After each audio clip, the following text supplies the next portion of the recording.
بسم الله الرحمن الرحيم الحمد لله رب العالمين والصلاة والسلام على نبينا محمد وعلى آله وصحبه أجمعين سبحانك لا علم لنا إنك أنت العليم الحكيم وتب علينا يا مولانا إنك أنت التواب الرحيم ولا حول ولا قوة إلا بالله العلي العظيم رب اشرح لي صدري ويسر لي أمري واحلل عقدة من لساني يفقه قولي اللهم إنا نسألك علما نافعا ورزقا طيبا وعملا صالحا متقبلا يا رب اللهم علمنا ما ينفعنا وانفعنا بما علمتنا وزدنا علما يا رب العالمين السلام عليكم ورحمة الله وبركاته. As you all know, for the rest of the days of the week we have a series. Pretty much Tuesdays we do Maqasid al-Sawm, Wednesdays we do Min Adab al-Islam, Thursdays we do Shama'il. So Mondays I think I'm going to start doing Tafseer of Juz Amma, so that the surahs that we have memorized perhaps from childhood, we can be familiar with their meanings.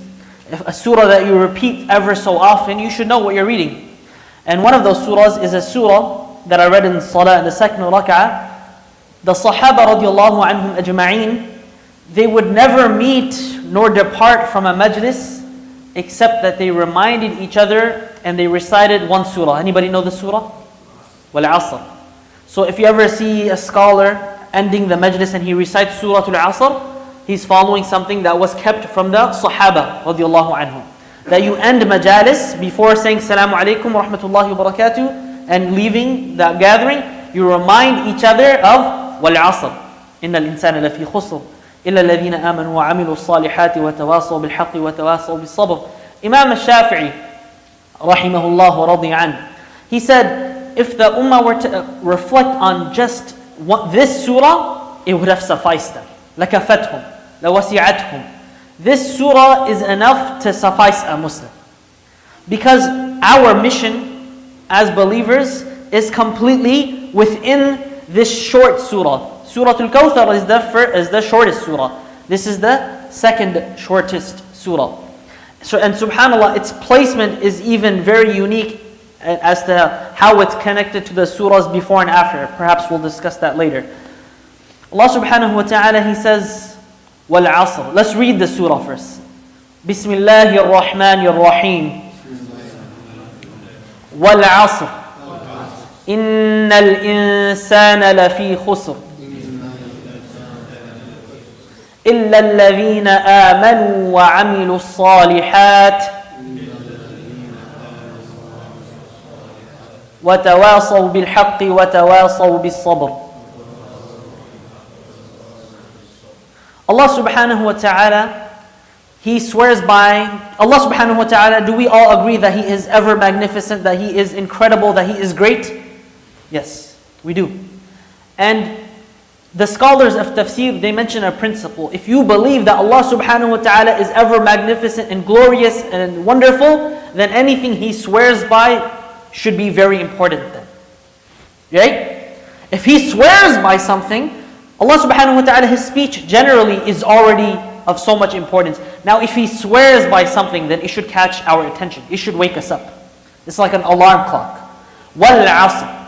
Allah subhanahu wa ta'ala, He swears by time in this ayah. Wal Asr, generally. Wal Asr means ad-dahr, and He swears by time. In other surahs, Allah subhanahu wa ta'ala, He swears by parts of time. He swears by Fajr. He swears by Layl. He swears by Shams. He swears by Wan Nahar. He swears by Wadduha. He swears by all of you different times. And He mentions that one time is a great blessing for us. وَجَعَلْنَا اللَّيْلَ وَالنَّهَارَ آيَتَيْنِ. These are signs from Allah subhanahu wa ta'ala, and these are from His ni'mah. This is from His ni'mah upon us, that He has blessed us with time. But Asr also comes from the word Asir. It juices you out.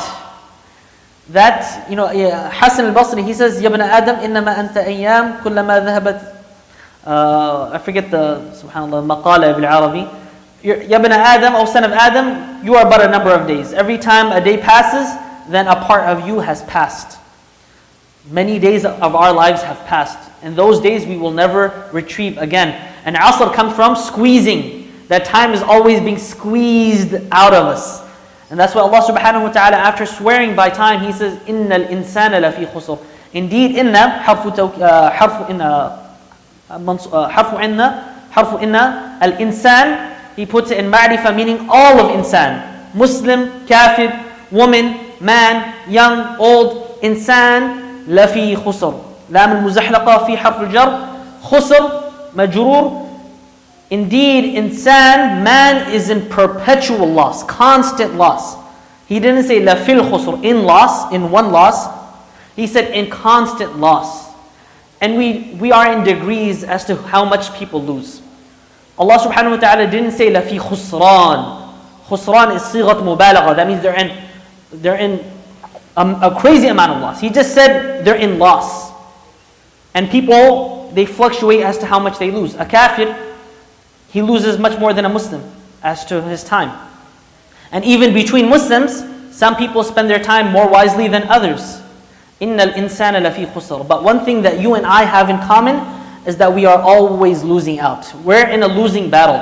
We're in a race that we are constantly losing. And this should be something that we should always be thinking about. Something that should sadden us. But then Allah subhanahu wa ta'ala, He gives us hope in the ayah after.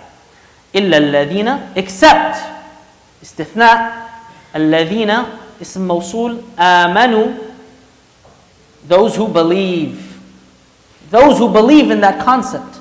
Those who believe that this dunya is short, that our time here is limited. What are we going to do with it? How are we going to work towards the akhirah that is eternal? People, they spend so much time working and building a temporary life. But then they leave the greater mission of building a life that is for eternity. إِلَّا الَّذِينَ آمَنُوا وَعَمِلُوا الصَّالِحَاتِ, and they do righteous deeds. وَتَوَاصَوْا بِالْحَقِّ وَتَوَاصَوْا بِالصَّبْرِ, and they remind each other with the truth, and they remind each other with patience. There are 4 things that every insan, that every person needs to hope for perfection. Number 1, he knows the truth. He learns the truth for himself. You learn the truth. What is the truth? That you and I are in a losing battle against time.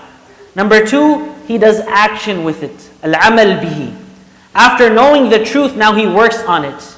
He realizes that I'm in a losing battle with time. I'm not going to sit around and waste my life away. I can't sit around and watch TV and scroll on my phone for an endless amount of hours. I have to work towards something. I have to work towards my akhirah. And then number 3, he teaches it to others. That after implementing it, after learning it and applying it himself, he then goes to teach it to others. And then number 4, anybody can guess? He's patient with teaching. Because when you do amr bil ma'roof, when you do nahi anil munkar, when you encourage people to do good things, for example, you see your children wasting time away on their video games and you tell them, hey, you need to get off. You try to advise them. They're going to like it? No. They're not going to like it. Right? So if you advise people about this, they're not going to like it. But you have to show patience. You have to show patience with them, and you have to show patience and constantly advising others about this concept. وَالْعَصْرِ, Allah subhanahu wa ta'ala, He swears by time, إِنَّ الْإِنسَانَ لَفِي خُسْرٍ, and that man is in perpetual constant loss except the one that believes. آمَنُوا وَعَمِلُوا الصَّالِحَاتِ, they do righteous actions, and He puts salihat, any action. They do all of the actions. They do all of the ibadat. وَتَوَاصَوْا بِالْحَقِّ وَتَوَاصَوْا بِالصَّبْرِ, and then they remind each other of that truth, which is that we are in a losing battle against time. وَتَوَاصَوْا بِالصَّبْرِ, and then they're patient in reminding others of it. And also they're patient within themselves. You know, insan, we might be reminded of something, but then after a short period of time we forget. Al-insanu min al-nisyan. A person, a human, he naturally forgets. We were created like this. Allah subhanahu wa ta'ala did not create us like angels perfect. He created us halu'a. He created us fi kabad. Allah subhanahu wa ta'ala created us with many defects. The Prophet sallallahu alaihi wasallam, he described the insan as khatta, someone who's constantly making mistakes, right? And so we're going to make that mistake. And so other people, they're also going to make that mistake. They might constantly need to be checked as well. You need to check yourself, and you need to be helping others and checking them. So we're going to keep the tafsir very short, just so you understand the message of the ayat and not going too deep. وصلى الله على نبينا محمد وعلى آله وصحبه أجمعين. Announcement? Yes. Assalamu alaikum. So, brothers, please remember, this is the time of the year when we invest our time and money, not only in Ramadan, also towards the masjid. This is the operation fundraising time. So this Friday, inshallah, we'll have an operation fundraising, and Sunday we'll have dinner and fundraising, inshallah. So we will have a short meeting